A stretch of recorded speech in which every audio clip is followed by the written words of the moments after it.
This evening, we're talking about something every working adult wants: flexibility at work. Not many are lucky enough to have it, but things could soon change in Singapore, or at least the chances may be higher here. Come the 1st of December, employers across Singapore will be mandated to have processes in place to consider formal requests for flexible work arrangements from employees. This was announced a week ago. And since then, there has been debate about the topic from both employees and employers: how it will work, what to consider to have a formal process, what kind of support would there be to roll out the guidelines. To shed more light on this topic, I'm very pleased to introduce our guest, Minister of State for Manpower, Gan Siow Huang. Welcome, Minister. Great to have you on Money FM 89.3. Hello, Lynn. Now, Minister, as we know, last September, the Tripartite Work Group was convened to develop a set of guidelines for flexible work arrangements requests to be considered in a practical manner to take into account the needs of employees and businesses. So could you briefly share about the beginnings of this process in terms of how the guidelines were established? Well, actually, I would say that our journey started 10 years ago, 2014. There was already a set of tripartite advisory on flexible work arrangements. Back then, it was to help people who are working to achieve both work as well as personal aspirations, especially those with families to take care of. And then in 2017, we developed a set of tripartite standard on flexible work arrangements to further nudge employers to embrace flexible work arrangements and to recognize progressive employers in implementing such arrangements for their workers. And of course, then came COVID-19. Work from home became commonplace. We all know that. Post-COVID, actually, there were employees who continued to ask for work from home. And there was feedback from some employers that they didn't know how to respond to the employees' request, especially, post-COVID, there was a very tight labor market. Some employers found it difficult to hire enough to fill the job vacancies. So there was this awkwardness at the workplace, how to have harmonious relationship between the employer and employee, and how to manage expectations of both sides on flexible work arrangements beyond work from home. So the tripartite partners, and that is MOM, SNAF, and NTUC, decided that it would be useful for us to have a set of guidelines to guide both employers and employees on the expectations and norms about flexible work arrangements. We all hope in the longer term, as Singapore has an aging workforce, and as more of us who are working also do a role as caregivers, we will be able to continue to work or stay at work for as long as we want, if we want to work. So flexible work arrangements can be a useful tool that enable more people to stay at work. And that is where we came from when we developed this set of tripartite guidelines on flexible work arrangement requests. Wonderful. We're definitely moving in the right direction, Minister. But is there a gold standard or benchmark with which we are comparing the Singapore workforce? What does success look like in terms of flexible work arrangements? Well, perhaps in different layers, but at a societal level, I do hope that with flexible work arrangements, we will have a strong labor force participation. Basically, more women, more seniors can come back to work or stay at work. And of course, for workplaces to be progressive and inclusive. For the employers, I hope that they will see that flexible work arrangements can help them in attracting and retaining talent. For the workers, the employees, our hope is that flexible work arrangements will better enable them to manage both work and their personal commitments. I won't say there is a gold standard. If anything, my belief is that every company has to have its own landing on what works for its business, for its team, the co-workers, and as well as for its clients. And it's important that there is good understanding between the employer and the employees on what type of flexible work arrangements will be sustainable and will make business sense. Fair enough. Minister Gan, since the mandatory guidelines were made known to the public last week, you said so yourself before we went on air, there has been discourse online, and I'm sure people are talking about it as well at work.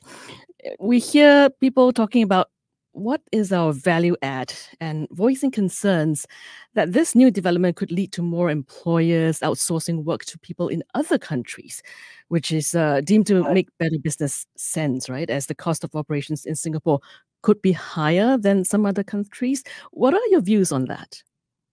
Well, first of all, I would say that the guidelines just launched last week did create a bit of stir, and I realized there are some maybe myths or misperceptions. First of all, people are just reading the headlines. Perhaps they haven't had a chance to read the guidelines properly. Some people thought that flexible work arrangement equals work from home, which is not true, because flexible arrangement also entails flexi time, flexi load, and flexi place.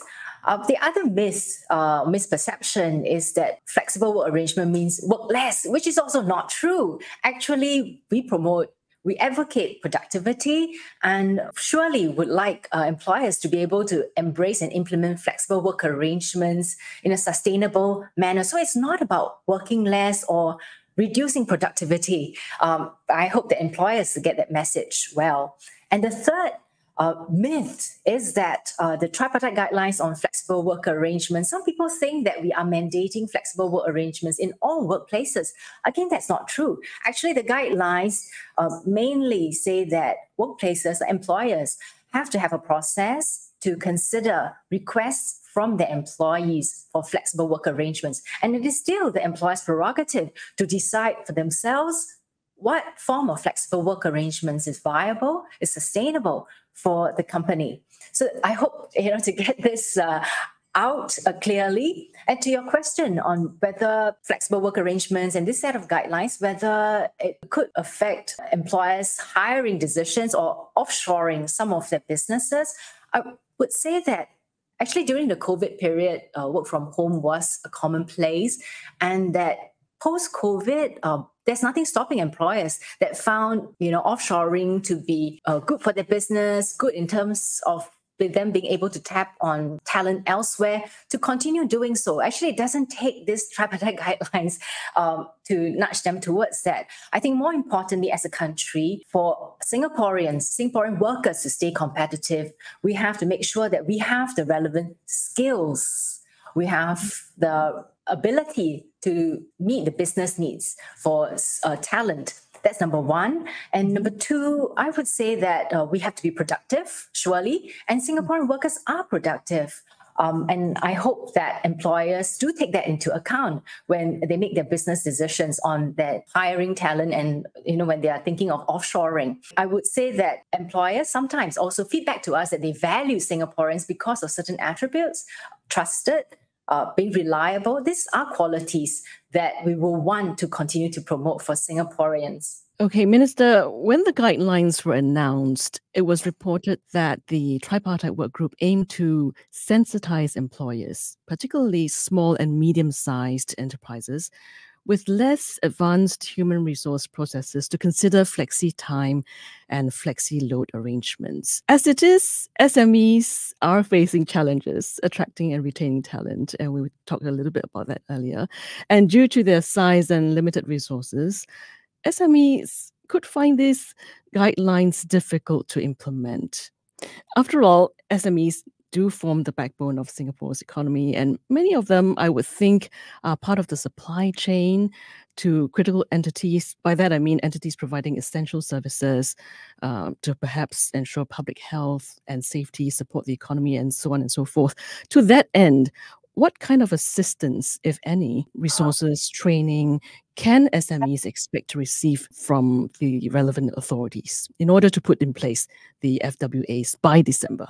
Well, SMEs are important to our economy, and as they hire many Singaporean workers, and surely we will want to support SMEs so that they don't lose out to other companies that are able to offer flexible work arrangements to their employees. SMEs too need to be able to attract talent and retain them. Well, on the resources available, there's a productivity solutions grant that SMEs can apply for to defray some of the costs for them to implement flexible work arrangements. They can use the grant as well to hire consultancy services if there's a need for job redesign. There's also the NTUC Company Training Committee, CTC, that SMEs can apply for if they need some help with a similar job redesign and training of their workers so that they are able to implement flexible work arrangements. Besides that, our tripartite partners such as TAFAP, SNAF, NTUC will be conducting courses, workshops, clinics. They will be sharing templates, case studies.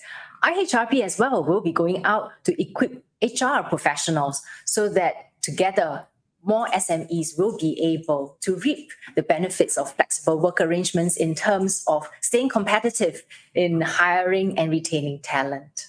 Oh, that's wonderful to know. We've been talking a lot about the employer's perspective. From the employee's point of view, should they expect a cut in their salary in order for their, FWA requests to be approved? Well, as I said, flexible work arrangement does not mean work less. It does not mean less productive. Actually, if there is no change in the work output and the work deliverables, there is actually no reason for the employers to cut the salary of the workers.